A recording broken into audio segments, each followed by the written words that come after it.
Kirsty TV is about the power of sharing stories that heal ourselves and heal others. My guests share their most intimate stories and lessons learned along the way.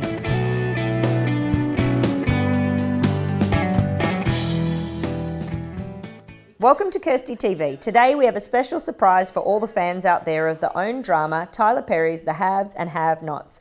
Renee Lawless, the actress playing Katheryn Cryer, is here with us today to give us a behind-the-scenes glimpse into her world. So it's so good to have you here. Great to be here. It's always fun. Comfy couch. It isn't it? I know, we just get to sit here and be comfy. Right. So we're going to do like a little bit of a chat for the owners and all the OWN ambassadors out there. Who I love. Thank you, owners. You're the best. You're the best. Aren't they? They are. They're just like some of my favourite people. So we got to meet some at dinner when we got to catch up with you and some of the owners, and you shared a story that I want to share with them. Which one? The one about the first time. I told many. I know, she does tell a lot of stories. But the first time you were working with Tyler Perry and... Yes. So I think that's so funny. Oh my goodness. A lot of people don't realize that Mr. Perry, or Mr. P is what I choose to call him. I'm from the South. He didn't tell me to call him that. I just call him that. But he oftentimes in the middle of a scene throws out lines and he adds to the script because he's the writer. He can do that. So we'll be in the middle of a set. Well, the very first day we're on the set. Well, we're in this scene with Jim, my husband, John Schneider. And I'm laying in the bed, but I had my back to the camera, and I wasn't 100% sure. I know I should have, but I was a little nervous, and I wasn't 100% sure whether the camera was on me, so I was staying very still. And I'm having a conversation with John, and he's on the couch, and there's something about turning a light off.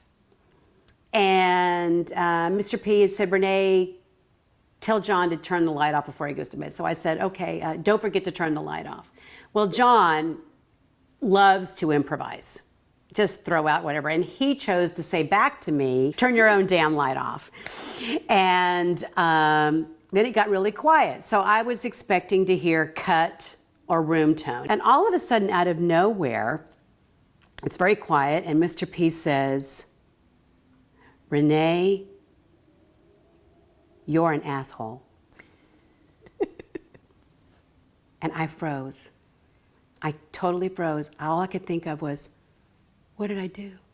I did all my lines. I didn't miss a cue. What did I say? I'm an asshole. I'm an asshole. Oh my gosh, it's my first day in the shoot. Is he going to fire me? No one's laughing. No one's moving. All I'm hearing is Renee. And I'm almost in tears. I'm trying not to shake in the bed. I'm thinking, what did I do? How could I be an asshole? I didn't do anything. I'm just being a character. What's going on? And for what seemed like an eternity passes, all of a sudden I hear, Renee, say you're an asshole. So he wanted me to say that to John, Renee, you're an asshole. And I went, oh.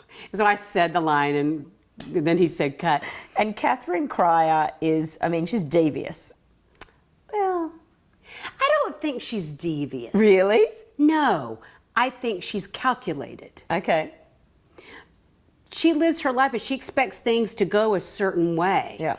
And if it doesn't go a certain way, or if you cross her, devious means, I think under the surface with evil intent. I don't think Katheryn ever has evil planned for anyone. Maybe not planned, but it's... No, it happens. But she doesn't really plan it, but she's calculated. And there's a lot of evil people surrounding her, I think. And so she knows who she is, and she's always ready. So I was thinking about some of the things that the owners might like to know, and I don't know if they want to know or just I want to know, but I was thinking... Same thing. Same thing, really. I'm a fan. Right. I was thinking about the kissing. And so I started talking about this with one of my girlfriends, and I'm like, isn't that like one of the best parts of being an actress, that really you get to cheat with a permission slip? Exactly. Katheryn doesn't kiss anybody. Well, not yet. But did you hear that, Mr. Perry? Katheryn isn't kissing anybody. I need to be kissing somebody. Yeah, who do you want to kiss? If you're going to have an affair with anybody on the show. Anybody on the show? Yeah. Well, it has to be. No, how's he going to bring in someone else? Oh, okay. No, we can bring in Who someone should he bring in? Hugh Jackman? Yes.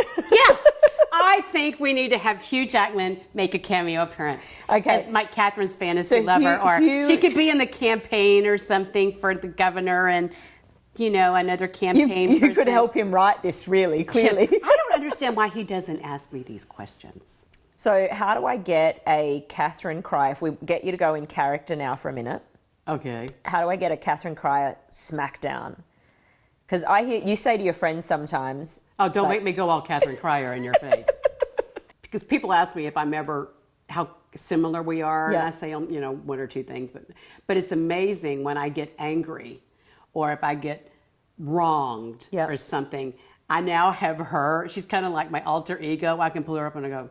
Because I can turn it on, and all of a sudden I'm not Renee anymore. I can go right into Katheryn really fast. Isn't that a great tool for some of us? It's a great Yeah. tool. What's one of your favorite things about going into character, being an actress? Actors get to play pretend. We get to dress up. We get to transport ourselves out of ourselves into somebody else, or that alter ego that we don't dare talk about or don't dare go into, or even the shyest person can be extroverted without fear. And tell me about the first time you met Oprah. Oh, well, the first time I met Oprah was when we were just starting to shoot. And she surprised everyone on set. And I'm standing there with no makeup. I hadn't even gotten in the makeup chair yet. And I walked up and I introduced myself. I said, hi, I just said Oprah. I didn't call her Miss Winfrey. I said, Oprah, I'm Renee. I play Katheryn. And she looked at me and she said, you play Katheryn?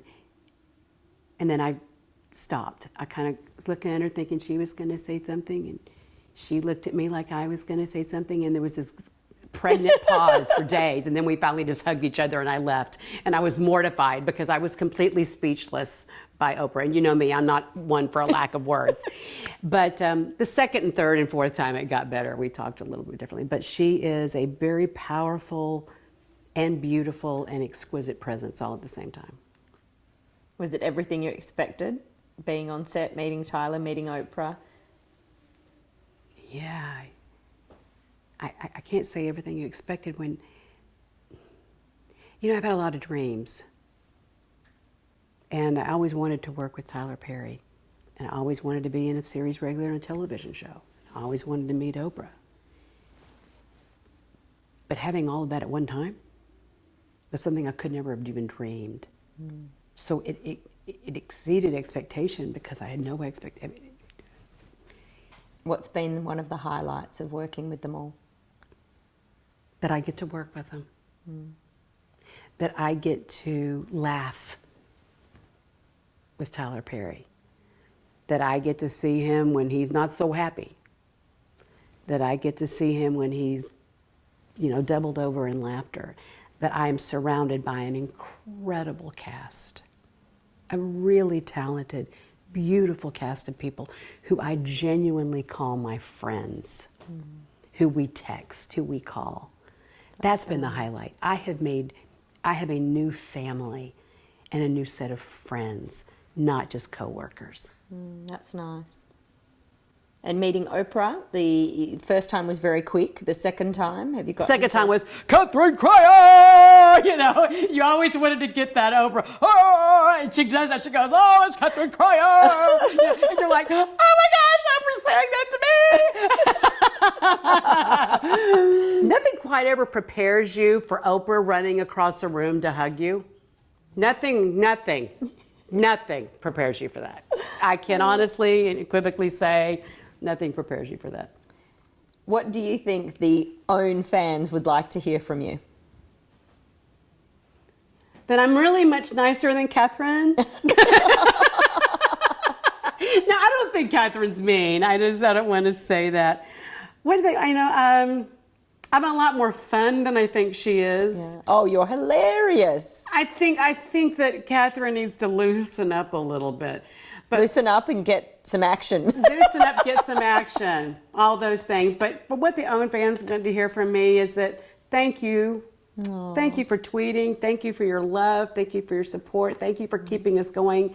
And, thank you for... It's the #1 TV time slot on the Tuesday, right? Exactly. Yes, we are. Well, that's what the owners want to hear, that they were a part of those numbers. Yes, and they they really are. were. The Facebooking, the tweeting, the being engaged. Thank you, honey. Thank you. Mwah, mwah, mwah, to you too. So thank you to all the fans out there of Kirsty TV, of OWN and the Oprah Network. I've loved sitting here and talking with Renee. We're going to put up everyone's Twitter handles. We love hearing from you. So tweet us, Facebook us, Instagram us. We're everywhere, and continue to support the shows. We'll see you next time. So what is one of the hardest things to deal with when it comes to the highs and lows and ups and downs of this business? To get up the next day after the door has closed the night before or the day before. Yeah. And if you have to believe enough in yourself